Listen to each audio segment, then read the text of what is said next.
A should followed by a B B.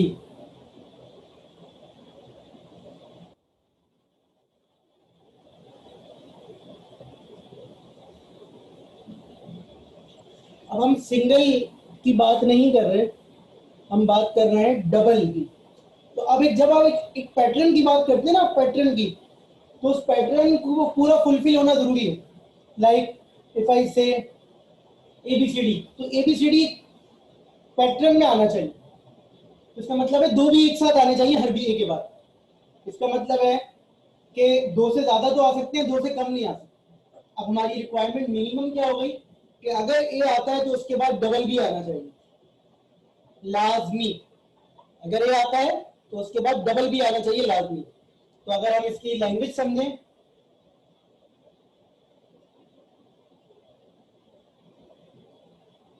तो ये हो गई सिंपल विदाउट ए। अगर ए आ जाता है तो क्या होगा, अगर ए आ जाता है तो क्या होगा, B A double B, A double B B, या इसको इस तरह से कह लेंगे A double B B A double B B and so. मतलब एक भी आ सकता है, ए के बाद दो भी आने चाहिए लाजमी। तो ये हमारी लैंग्वेज है। क्या इस लैंग्वेज को समझने में कोई प्रॉब्लम हो रही है?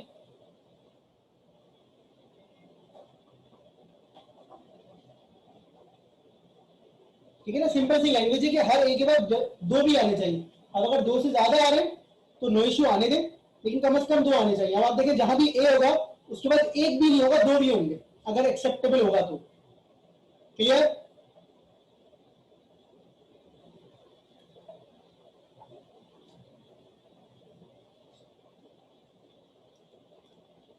चलें, अब इसको बना लेते हैं। इसको बनाएंगे कैसे कि भाई ए के बाद आपने दो बी देखने, तो इसका मतलब एक बी पे आपका क्वेश्चन कंप्लीट नहीं होगा, आपका क्वेश्चन कंप्लीट होगा दो बी पर। आपका क्वेश्चन कंप्लीट होगा किस पे, दो बी पर। तो आप वही काम करेंगे जो आपने पहले किया, आप वही काम करेंगे जो आपने पहले किया, लेकिन आप इसमें क्या करेंगे एक्स्ट्रा कि एक बी पे एक्सेप्ट नहीं करवाएंगे। देखें, सबसे पहले एप्सिलॉन की वजह से ये एक्सेप्ट हो गया,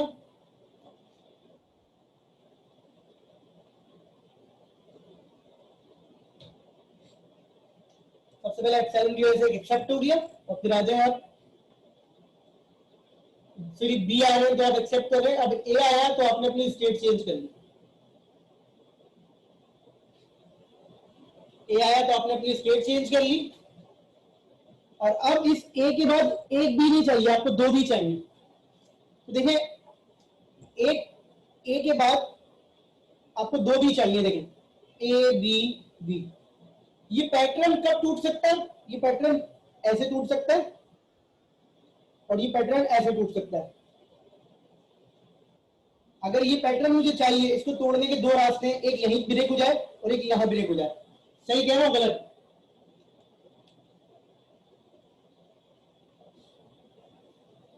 एक पैटर्न ब्रेक हो सकता है पहले वाले में कि ए के बाद ए आ जाए, वहीं पर ही ब्रेक हो गया। दूसरा कब हो सकता है, ए भी आ जाए उसके बाद ए आ जाए। तो इसका मतलब दो जगह पे नहीं आ सकते ना दो ए। बेटा यही तो बताया आपको, और क्या बताया? दो ए नहीं आ सकते, यही तो बता रहे हैं शुरू से। एवरी ए, हर ए के बाद दो भी आ सकते हैं, लाजमी आने। ठीक है, तो इसका मतलब क्या है कि पहले हमारा क्वेश्चन हो रहा था सिर्फ ए के बाद ये नहीं आना चाहिए था, अब हमारे पास ए बी के बाद भी ये नहीं आना चाहिए। तो हमारी जेड स्टेट दो जगह से कनेक्ट होगी, ये बताना चाह रहा हूं। ये देखिएगा, ए के बाद बी आया, लेकिन अगर ए के बाद ए आया तो डेड स्टेट पे चले गए। सही है? अगर ए बी के बाद बी ए आया तो भी डेड स्टेट पे चले गए। क्यों? क्योंकि आप किसका इंतजार कर रहे हैं? आप किसका इंतजार कर रहे हैं? आप किसका इंतजार कर रहे हैं? दो या दो से ज्यादा बी का।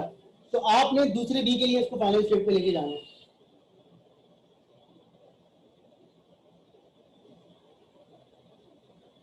अभी क्वेश्चन खत्म नहीं हुआ, ठीक है? ए बी बी, अगर बी के बाद दोबारा से ए आ जाए तो आपने कहां जाना है? अगर दो बी देखने के बाद या तीन बी देखने के बाद दोबारा से ए आ जाता है तो आप कहां पर जाएंगे? जहां पर दोबारा दो बी देख के आप वापस आ सके। तो बिल्कुल सही बात है, आप वापस चले जाएंगे कैपिटल बी पर। कि दोबारा से 2 भी देख के आप क्वेश्चन में वापस आ जाए, क्योंकि हमसे ये थोड़ी कहा जा रहा है कि एक दफा ये आएगा। अगर ये दोबारा आ गया तो आप इसको वहीं ले जाए जहां पर 2 भी देखकर आप दोबारा से क्वेश्चन पे वापस आ सकते हैं। तो ये क्वेश्चन हो गया every A should followed by double B. Every A should followed by a double B. Clear?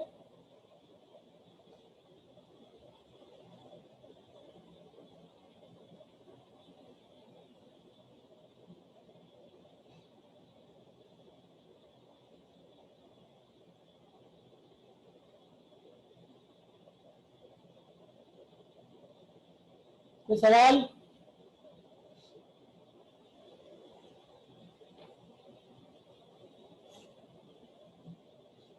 Ji, screenshot ले लें।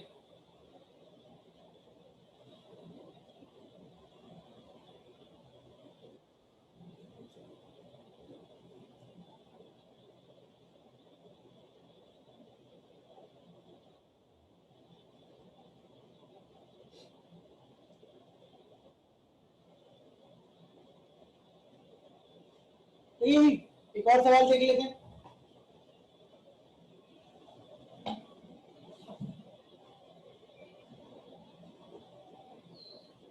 सर सी से ए पर चला जाए फॉर बी के लिए, तो सी कहाँ था? अब एक काम करिए, बना के देखें और उस पर कोई स्ट्रिंग इनपुट दें, पता चल जाएगा आपको क्या गड़बड़ है।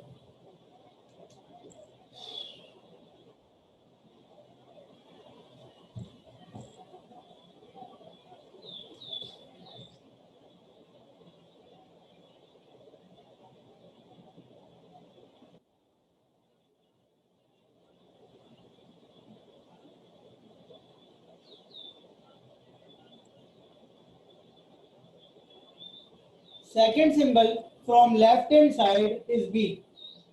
मतलब जहां से आप स्ट्रिंग पढ़ते हैं वहां से सेकेंड सिंबल बी होना चाहिए। Second symbol from left hand side is B.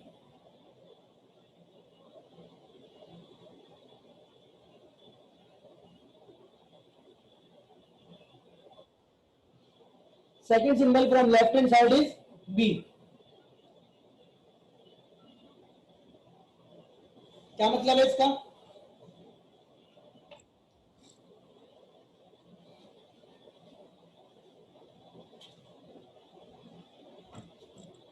बिल्कुल, ये देखें,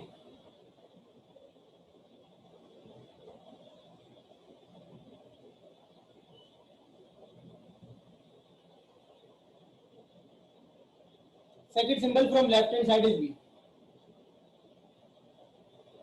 उसके पीछे तो सिर्फ एक ही होगा, आगे कुछ भी हो। बिल्कुल आ सकता है, ए डबल बी आ सकता है, बिल्कुल आ सकता है। सेकंड सिंबल देखिए ना, सेकंड सिंबल क्या है। तो इसका मतलब ये है कि फर्स्ट कैरेक्टर कुछ भी हो, सेकंड भी होना चाहिए। तो हम इसको अगर डिजाइन करें तो हमें फर्स्ट कैरेक्टर देखना जरूर है, लेकिन ये नहीं देखना कि वो क्या है। हम अपनी पोजीशन, एप्सिलॉन नहीं आएगा, हम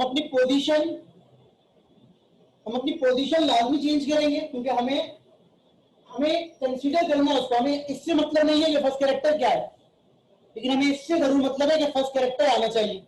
तो ये ट्रांजिशन क्यों की? ये ट्रांजिशन इसलिए की कि हमने पहले ए या बी को आगे देख लिया कि भाई एक हो चुका है, मतलब इसमें हमें काउंटिंग करनी थी, एक हो गया। अब इसके बाद क्या आना चाहिए? बी आना चाहिए। तो फाइनल पे चले जाओ। ये तो मिनिमम रिक्वायरमेंट हो गई, ये मिनिमम रिक्वायरमेंट हो गई क्वेश्चन की। ये हो या ये हो, वो इससे एक्सेप्ट हो जाएगा। Is it clear?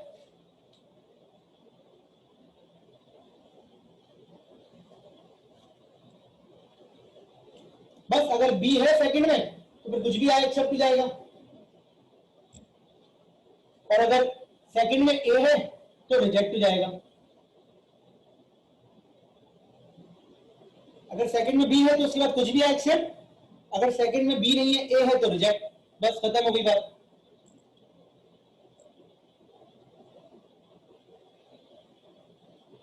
नहीं, इधर तो नहीं ना, ये तो सेकंड पे डिसाइड कर लिया इसने। सेकंड आपने देख लिया कि बी है, उसके बाद कुछ भी आया आप एक्सेप्ट कर रहे हैं। और अगर सेकंड में बी नहीं है, ए है, तो फिर कुछ भी आया आपको रिजेक्ट ही करना है। क्लियर?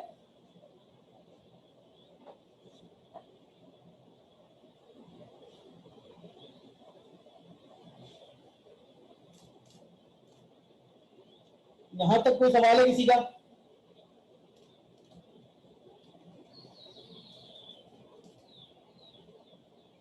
अच्छा, क्लास के आखिर में क्विज होगा, ठीक है, ये बात तो मैं बता ही चुका था आप लोगों को, तो क्लास के आखिर में होगा। बस एक बड़ी ही, वो बता दूंगा, सब बता दूंगा, परेशान ना हो।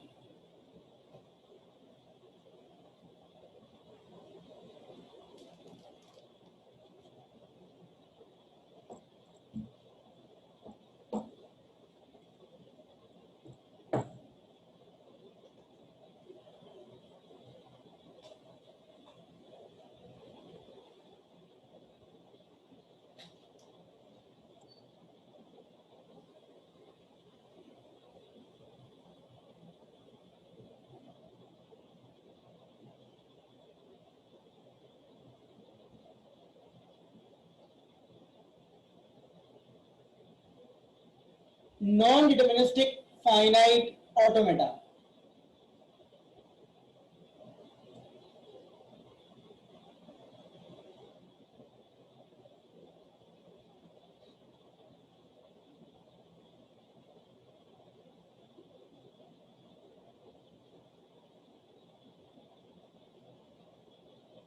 नॉन डिटर्मिनिस्टिक फाइनाइट ऑटोमेटा एक एक एक रिलैक्स इन्वायरमेंट प्रोवाइड करता है। वो क्या है? वो 5 चीजें ही, F, Q, Q not, sigma and दावा। 5 चीजें ही इसके अंदर। ये क्या है सर? ये फाइनल स्टेट्स है। ये क्या है? सेट ऑफ फाइनाइट स्टेट्स है। ये इनिशियल स्टेट है। ये सिग्मा और ये ट्रांजिशन फंक्शन है। अब अगर मैं डीएफए का ट्रांजिशन फंक्शन देखूं तो थोड़ा सा याद कर लेते हैं, क्योंकि फर्क तो जब समझ में आएगा जब डीएफए समझ में आ गया होगा। तो डीएफए क्या है? डीएफए ये कहता था कि दावा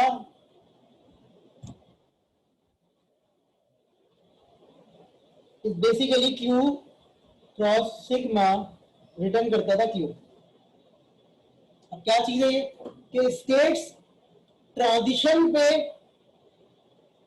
पे अल्फाबेट की ट्रांजिशन होगी और रिटर्न में क्या मिलेगा? स्टेट्स मिलेंगी। मतलब क्या था? मतलब ये था कि अगर 2 स्टेट्स हैं मेरे पास ए एंड बी, अगर 2 स्टेट्स हैं मेरे पास ए और बी और 2 ही अल्फाबेट है ए और बी, तो क्या होगा? जब मैं इनके सेट बनाऊंगा ए कॉमा ए कॉमा बी कॉमा ए, बी कॉमा बी, तो मुझे जो रिटर्न में मिलेगा वो ए और बी मिल सकता है। मतलब क्या मिल सकता है? स्टेट्स। इसका मतलब क्या है कि अगर मैं ए पे खड़ा हूं, मुझे स्मॉल ए की ट्रांजिशन करनी है, तो या तो मैं ए पे जा सकता हूं या बी पे जा सकता हूं। मेरे पास कोई तीसरा ऑप्शन नहीं है, क्योंकि मेरे पास कोई तीसरी स्टेट नहीं है। अगर मैं ए पे खड़ा हूं, स्मॉल ए की ट्रांजिशन करनी है, तो या तो मैं ए पे जाऊंगा या मैं बी पे जाऊंगा। क्या इसमें ये लिखा हुआ है कहीं कि आप दोनों पे जा सकते हैं?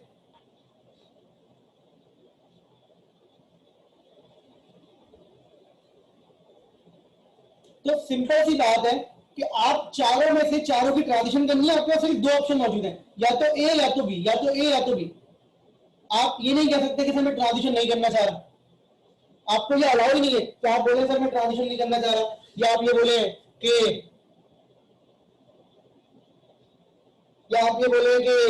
ट्रांजिशन मैं नहीं करना चाह रहा, या मैं एक से ज्यादा ट्रांजिशन करना चाह रहा हूं, तो ये अलाउ नहीं। जो आपके सामने स्क्रीन पे लिखा है सिर्फ वो अलाउ है। क्यों 2 अलाउ है? क्योंकि आपके पास 2 स्टेट थी, ए और बी। अगर आपके पास 3 स्टेट होती तो यहाँ पर तीसरा ऑप्शन भी आ जाता, ए कॉमा बी कॉमा सी। ये बात समझ में आ गई? इसका मतलब अगर आप ए पे खड़े हैं, स्मॉल ए की ट्रांजिशन करनी है, वो यहाँ पर बी पे जाएगा, या स्मॉल ए की ट्रांजिशन करनी है तो वो ए पे जाएगा। बस इसके अलावा कोई तीसरा ऑप्शन मौजूद नहीं है। मतलब आपने लाजमी ट्रांजिशन करनी है। यही मेरी डीएफए की बेसिक प्रॉपर्टी थी, if you remember from the very first class, मतलब second class, from the second class. Clear है? क्लियर हो गई बात? अगर मैं इसको NFA पे समझूं तो NFA ये कहता है कि मैं भी यही हूं, लेकिन मैं थोड़ा सा रिटर्न करता हूं आपको इतनी स्टेट्स, मतलब 2 की power mod Q. Mod Q का मतलब क्या होता है? लेंथ। क्यू की लेंथ कितनी है? यहां पर कितनी लेंथ है? 2। तो 2 की पावर 2 कितना बन गया? 4 बन गया। तो ये कहता है कि अगर A और B दो स्टेट हो और दो अल्फाबेट हो तो इससे आपके 4 कॉम्बिनेशन तो बनेंगे ही बनेंगे, लेकिन जो आप ट्रांजिशन करेंगे वो आपके पास 4 तरह की हो सकती है। एक हो गई A, एक हो गई B, एक हो गई A, B, मतलब 4 सेट बना लो आप, और एक हो गया null set. Null set A, B, A, B। क्या मतलब है इसका? कि अगर मैं A पे खड़ा हूं, मैं स्मॉल ए की ट्रांजिशन पे कैपिटल ए पे जा सकता हूं, या कैपिटल बी पे जा सकता हूं, या मैं चाहूं तो कुछ भी ना करूं, या मैं चाहूं तो दोनों पे जा सकता हूं। मतलब मेरे 4 ऑप्शन है, या तो मैं कुछ ना करूं, या मैं सिर्फ ए पे चले जाऊं, या मैं सिर्फ बी पे चले जाऊं, या मैं चाहूं तो दोनों पे जा सकता हूं। अभी आप ये मत सोचिएगा कि ये पॉसिबल कैसे है, वो तो हम बात की बात कर लेंगे, लेकिन इसका मतलब क्या है? इसका मतलब है कि we can have multiple transition for single alphabet as well. अगर यहां लिखा होता A, B, C, तो ये 3 जाता। तो 3 का मतलब क्या होता? 2 की पावर 3 का मतलब क्या होता? ए। तो ए बी सी के 3, ए बी सी के कॉम्बिनेशन बनाओ तो एक हो जाता ए, एक हो जाता बी, एक हो जाता ए सी, एक हो जाता बी सी, एक हो जाता ए बी, एक हो जाता ए बी सी। तो आपको 8 कॉम्बिनेशन आ जाते हैं। समझ रहे आप? तो जरूरी नहीं है कि तमाम एक साथ हो। मेरी बात समझ में आ रही है? मैं ये कहना चाह रहा हूं कि मुझे ये अलाउ है कि 2 स्टेट है, तो मैं ये काम कर सकता हूं,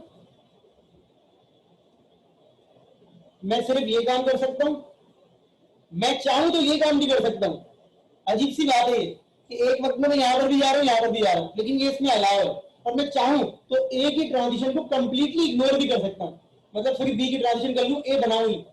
ये चारों चीजें मुझे अलाउ करता है कौन? NFA, non deterministic finite automata. इसके फायदे क्या है, इसके नुकसान क्या है? नुकसान तो खैर नहीं होंगे, इसके फायदे क्या है वो आपकी समझ में आ जाएगा, और ये बनाते क्यों है ये भी आपकी समझ में आ जाएगा। तो फॉर द टाइम बीइंग हम ये सपोज कर लेते हैं कि अब हम एनएफए बनाएंगे, और हम ये सपोज कर लेते हैं कि हमने इससे मुश्किल चीज पढ़ ली है कंपैरेटिवली।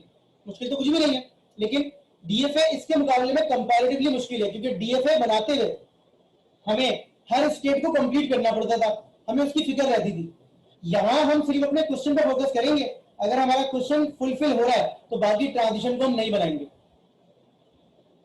क्या कह रहे हैं? ये अलाउ कर रहे हैं ना नल स्टेट, तो जहां हमारा क्वेश्चन फुलफिल हो रहा होगा बाकी ट्रांजिशन को हम नहीं बनाएंगे, हम इग्नोर कर देंगे। हम देखते हैं कि हम क्या बात कर रहे हैं, ठीक है? तो जब एक आध क्वेश्चन करेंगे तो समझ में आएगा। हम वही वाला क्वेश्चन कर लेते हैं, लेंथ वाला,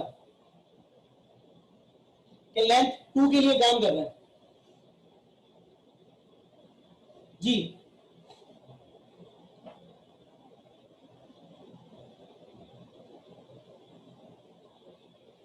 देखना जो हमने बनाया वैसा ही है।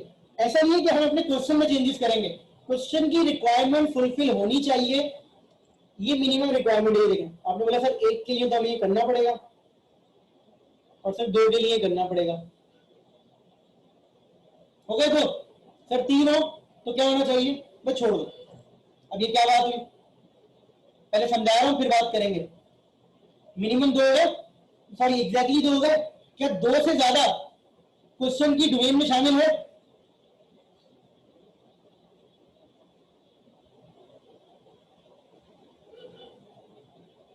क्या 2 से ज्यादा स्ट्रिंग आना क्वेश्चन की डोमेन में शामिल है? नहीं शामिल ना? तो हमने ये कहा कि हम उसकी ट्रांजिशन नहीं बना रहे। ये बहुत आसान सवाल है, इसमें आपको ना इसका फायदा नजर नहीं आएगा, लेकिन फिर भी हम देख लेते हैं। देखें हम ए पे खड़े हैं, हमें मिला स्मॉल ए, हम बी पे चले गए, फिर हमें मिला स्मॉल बी, हम चले गए सी पे। 2 एक्सेप्ट हो गए। लेकिन अगर 2 से ज्यादा आते हैं, मुझे बताइए क्या सी पे खड़े होकर स्मॉल ए की ट्रांजिशन है?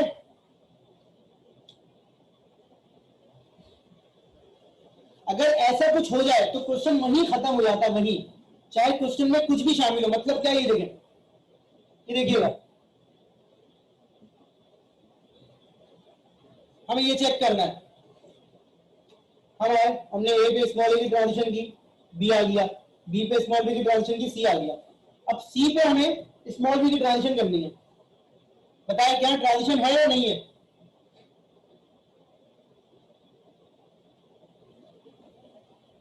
जहां पर आपकी ट्रांजिशन नहीं होती वही क्वेश्चन खत्म हो गया। You don't need to check remaining string, और वहीं आप कह देंगे, क्या कह देंगे? रिजेक्ट। क्या कह देंगे? रिजेक्ट। जहां आपकी ट्रांजिशन खत्म हुई, जहां आपको ट्रांजिशन ना मिली, अब वही क्वेश्चन को कह देंगे दी एंड। इसको कहते हैं ऑटोमेटिकली डाई हो गया। डाई का मतलब है यही खत्म हो गया। अगर आपको कहीं पर कोई ट्रांजिशन नहीं मिलती तो ऑटोमेटिक डाई होगी। ये एनएफए की नहीं ना, मैं आपको यही समझाने की कोशिश कर रहा हूं, ये एनएफए, एनएफए इररिलेवेंट चीज की फिक्र नहीं करता। अब इसके बारे में बात करूंगा मैं आपसे और भी, लेकिन मैं आपको फर्क दिखाना चाह रहा हूं। आपने एक बहुत आसान क्वेश्चन किया है, तो आपको लग रहा होगा नहीं सर डेड स्टेट बनानी चाहिए थी, क्यों नहीं बनाई। मैं आपसे ये कह रहा हूं कि ये एनएफए कह रहा है सही हूं मैं। अगर ये डीएफए होता तो डेड स्टेट बनानी पड़ती। आप फिक्र करें सिर्फ क्वेश्चन की, क्वेश्चन के अलावा किसी चीज की फिक्र ना करें। Got it?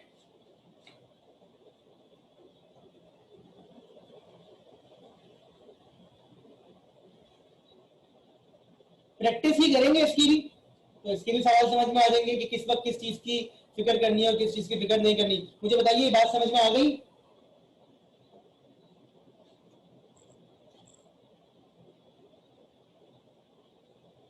अब इसका वो देख लेते हैं, ट्रांजिशन टेबल।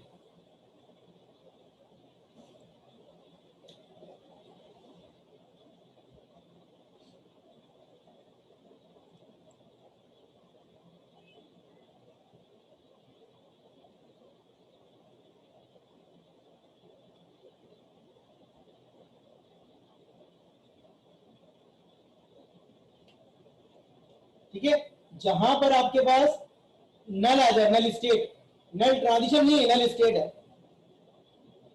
नल ट्रांजिशन होती है एप्सिलॉन ट्रांजिशन, वो नहीं है, ये है नल स्टेट। तो ये हम ऐसे बना देते हैं। इसका मतलब सी पे स्मॉल ए और स्मॉल बी की कोई ट्रांजिशन नहीं है।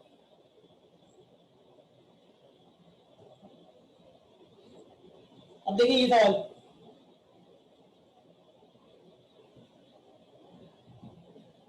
अब इस क्वेश्चन की रिक्वायरमेंट में क्या दो से ज्यादा शामिल है या नहीं है? क्या इस क्वेश्चन की रिक्वायरमेंट में दो से ज्यादा शामिल है? तो अब मुझे उसकी फिक्र करनी पड़ेगी। ये मैंने बना दिया। अब ये एनएफए डीएफए एक जैसे होगा, यही इसका एनएफए था, यही इसका डीएफए, यही इसका एनएफए, यही इसका डीएफए। सही है? तो अगर मेरे क्वेश्चन की रिक्वायरमेंट में कोई चीज शामिल है तो मुझे उसको लाजमी शामिल करना है। मैं अपने पास से कुछ समझ के नहीं कर रहा, मैं क्वेश्चन की रिक्वायरमेंट को फुलफिल कर रहा हूं। समझ गए? अभी आपको और फर्क नजर आएगा। अभी तो आप बहुत ही बेसिक चीज देख रहे हैं ना, जिसमें आपको कोई फर्क ही नजर नहीं आ रहा। ये देखिएगा, ये आ गया लेस देन इक्वल टू 2, तो इसमें आपके पास एप्सिलॉन भी आ गया, ए आ गया, बी आ गया। तो इसमें बस ये क्वेश्चन की रिक्वायरमेंट है, और दो से ज्यादा पे क्या होगा वो आपको फिक्र ही नहीं करनी। तो आप इसको भी फाइनल बना दें, इसको भी फाइनल बना दें, और ये कर दें खत्म। सिर्फ प्रैक्टिस करनी है, सिर्फ प्रैक्टिस।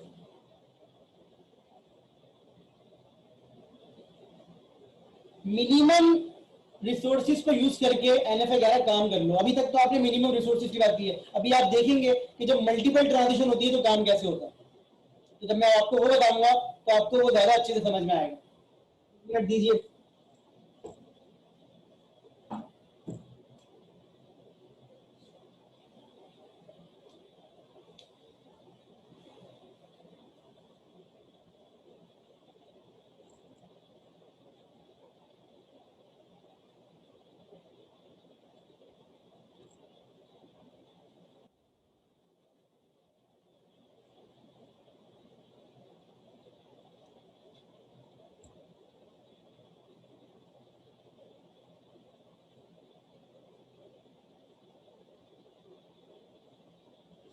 ये देखिए जैसे मैंने बोला स्टार्ट विद ए,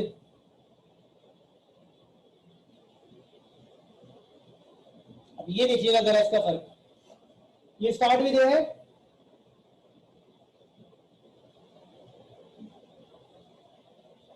ये देखिए हमने कहा भाई शुरू में ए आएगा सर, और उसके बाद कुछ भी आए मुझे एक्सेप्ट करना है क्योंकि मेरी क्वेश्चन की रिक्वायरमेंट में शामिल है। सही है? ये कहता है कि आपको उसकी केयर करने की जरूरत नहीं है कि अगर स्टार्ट में बी आया, समझ रहे?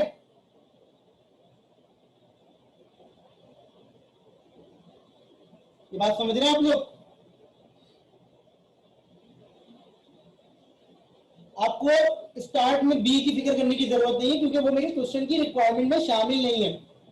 क्लियर हो रही है बात? अच्छा, चीजों को ना कंफ्यूज नहीं कीजिएगा अपने दिमाग में कि वहां ऐसे किया था, ये अलग मेथड है, ये अलग मशीन है, वो अलग मशीन है, सवाल सेम चल रहे हैं। अगर मैं इस पर आपको नए सवाल करवाऊंगा तो आप परेशान हो जाएंगे। मैं इस पर वही सवाल करवा रहा हूँ, वही क्वेश्चन करवा रहा हूँ जो आप वहां करके आए ताकि आपको क्वेश्चन को समझना मसला ना हो। अब अगर मैं एक नया क्वेश्चन लिख दूं तो पहले तो आपको मैं क्वेश्चन समझाऊंगा बैठ के, उस क्वेश्चन को समझने में आपका टाइम निकल जाए। अब हम उन चीजों से बाहर आ गए। क्लियर? अच्छा जी, अब अगर मैं इसको एंड भी दे कह दूं तो ये समझेंगे आप लोग और आपको थोड़ा सा कोई नई चीज लगेगी। ये देखो,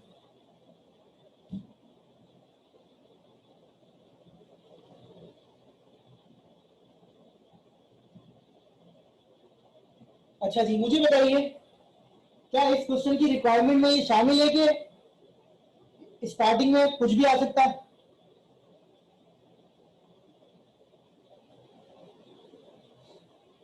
बिल्कुल शामिल है, बिल्कुल शामिल है। ये बात कि स्टार्टिंग में कुछ भी आ सकता है इस क्वेश्चन की रिक्वायरमेंट में शामिल है। इस क्वेश्चन की रिक्वायरमेंट में ये भी शामिल है कि आखिर में ए आना चाहिए।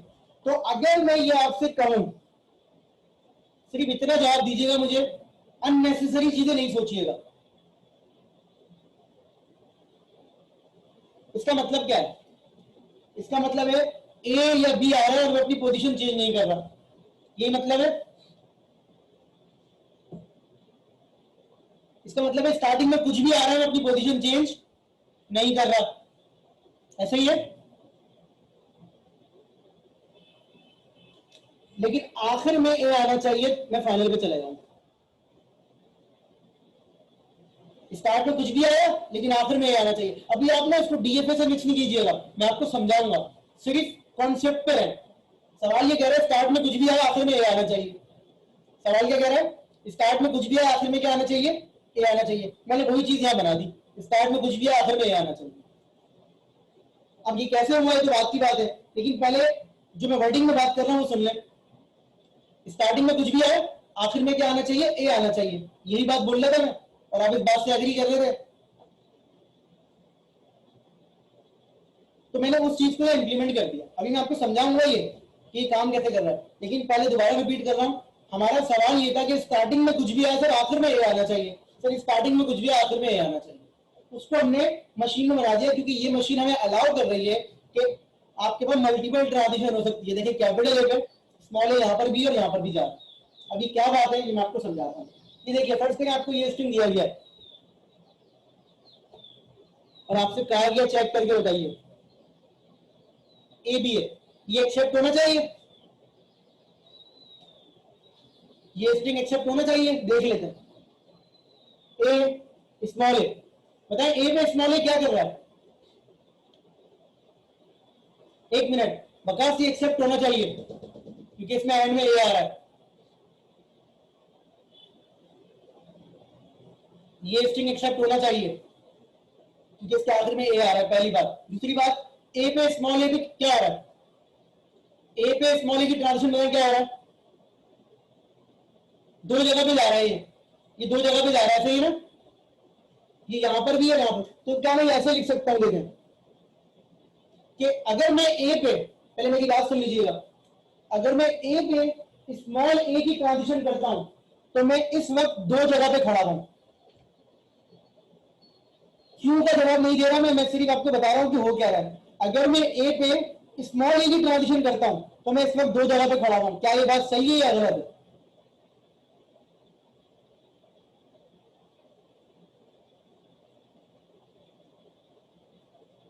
अकॉर्डिंग टू द डायग्राम ये बात सही है। दोबारा, अगर मैं कैपिटल ए पे स्मॉल ए की ट्रांजिशन करता हूं तो मैं इस वक्त दो जगह पे हूं, ए पे स्मॉल ए इधर ही ले जाएगा और उधर भी ले जाएगा। तो क्या कैपिटल ए पे स्मॉल ए की ट्रांजिशन करके मैं एक वक्त में दो जगह पे आ गया। मैं क्या पढ़ रहा हूं, एलएफए। एलएफए ये अलाउ करता है। पहले तो आप ये समझ लीजिए कि आप एलएफए पढ़ रहे हैं, तो एलएफए तो अलाउ करता है, तो आपको इस चीज की फिक्र तो करने की जरूरत ही नहीं है कि सर ये पॉसिबल कैसे है। एलएफए एक आइडियल एनवायरमेंट है जिसमें सब अलाउ है, जो हमें बता दिया गया। ये बात समझ में आ गई? इसका मतलब है मैं दो जगह पे खड़ा हूं। प्रैक्टिकली ये पॉसिबल नहीं है, लेकिन हम लोग सपोज कर रहे हैं। अच्छा जी, अब मुझे बताइए, मैं इस वक्त दो जगह पे खड़ा हूं, तो पहले पहली जगह की बात कर लेते हैं, फिर दूसरी जगह की बात कर लेते हैं। तो बताएं, ए पे स्मॉल बी क्या कह रहा है? ए पे स्मॉल बी क्या कह रहा है? कैपिटल है। वंडरफुल, ठीक है, सब एग्री करते हैं बात से? अच्छा जी, बी पे स्मॉल बी क्या कह रहा है?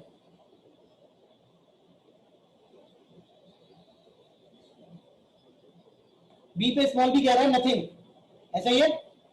डाई नहीं कर रहा, एक मिनट, बस एक मिनट। बी पे स्मॉल बी कह रहा है नल ट्रांजिशन। नल को मैं डॉट लिख देता हूं।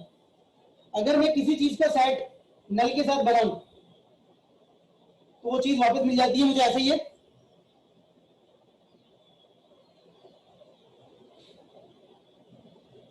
अगर मैं सेट थ्योरी की बात करूं तो अगर मैं यूनियन लूं दो चीजों का, एक सेट है ए और एक सेट है नल, तो मुझे इसका जो यूनियन मिलेगा वो ए मिलेगा। ऐसा ही है, ऐसा ही है, नहीं है? ऐसा ही है ना? तो इसका मतलब है ऑटोमेटिक डाई नहीं हुआ। डाई मतलब नल पे किया था, लेकिन ए की वजह से अभी भी मैं सिस्टम में शामिल हूं और ए पे मौजूद हूं। अभी भी मैं सिस्टम में मौजूद हूं ए पर। क्लियर हो गई बात? हाँ, अगर दोनों जगह पे डाई जाता तो मैं खत्म कर देता क्वेश्चन। Got it? जल्दी जल्दी बताएं, जल्दी जल्दी। अच्छा जी, अब मुझे बताएं, ए पे स्मॉल ए क्या कह रहा है? दोबारा से, ए पे स्मॉल ए क्या कह रहा है? A and B.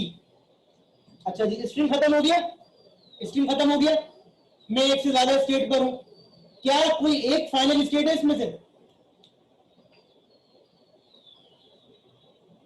अगर स्ट्रिंग खत्म हो जाता है और मैं किसी एक भी फाइनल स्टेट पर हूं तो स्ट्रिंग हो जाएगा एक्सेप्ट।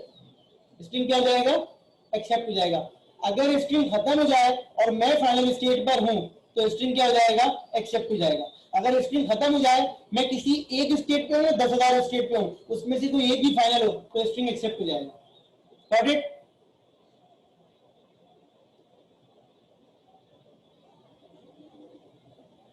क्लियर? अब ये देखिएगा जरा,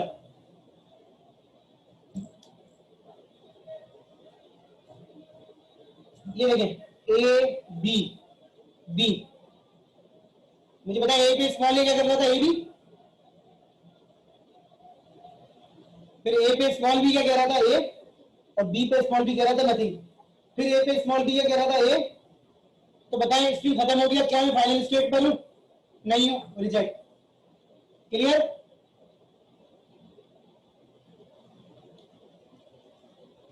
बस इस तरीके से। तो हमने क्वेश्चन डिजाइन करते हुए क्या लॉजिक लगाई? सर शुरू में कुछ भी आए, आखिर में क्या आना चाहिए? ए। और हमें अलाउ कराई, शुरू में कुछ भी आए, आखिर में क्या? इसका ट्रांजिशन टेबल देख लें।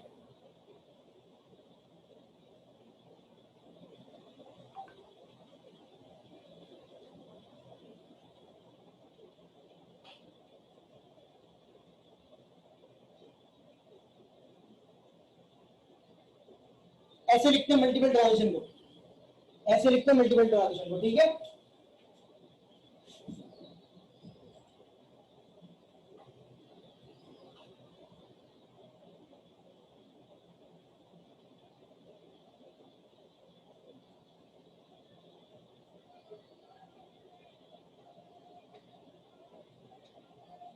कोई सवाल?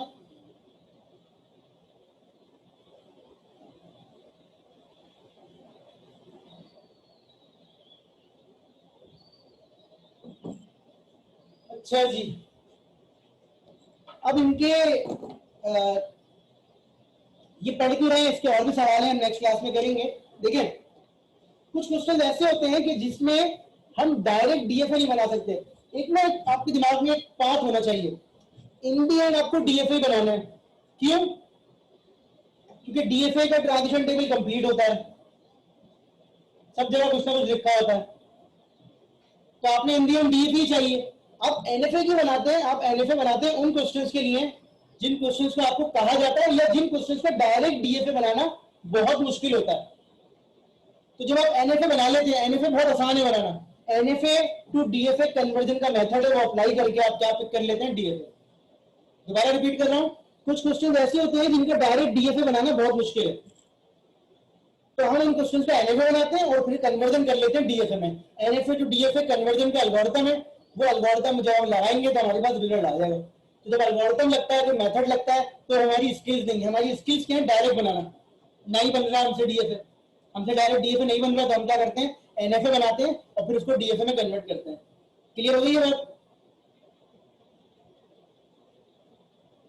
हम अभी और सवाल करेंगे एनएफए के,